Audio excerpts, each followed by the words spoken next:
রাজনৈতিক ছত্র ছায়ায় নেতাদের প্রভাবে প্রশাসনকে ব্যবহার করে এগুলো করছে। আর যারা তাদের বিরুদ্ধে কথা বলছে তাদেরকে ফেসিবাদের দেশের তকমা দিয়ে পুলিশ দিয়ে ধরাচ্ছে, মামলা করাচ্ছে।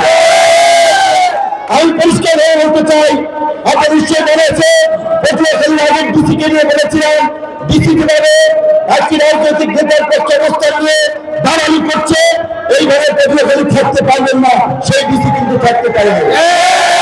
আজকে যদি পুলিশ কিংবা কোন ধরনের প্রশাসন কোন রাজনৈতিক দলের নেতার হস্তক্ষেপে সাধারণ মানুষকে হয়রানি করে, চরের মানুষকে তাদের জমির অধিকার থেকে বঞ্চিত করে, সেই প্রশাসনের জায়গা কিন্তু গড়াচিপা দশ করা হবে না।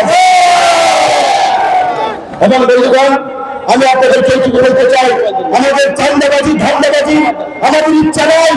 এই মঞ্চে যারা আছে কেউ অতীতে কিংবা বর্তমানে কোন ধরনের চান্দাবাজি ধান্দাবাজি জুলুমের সাথে জড়িত ছিল, ভবিষ্যতে থাকবে না।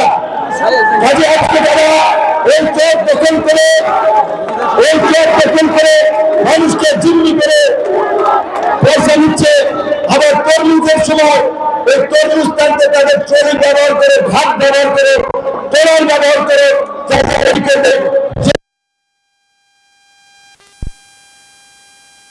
দালালি করে মানুষকে হয়রানি করবে, আমরা এই ব্যবস্থা থেকে মানুষকে মুক্তি দিতে চাই। এই কারণেই ঢাকা থেকে একটি দলের প্রধান হয়ে আমাদের জাতীয় পরিচিতি এবং অবস্থান থেকে সত্ত্বে ঢাকায় নির্বাচন না করে এলাকার মানুষের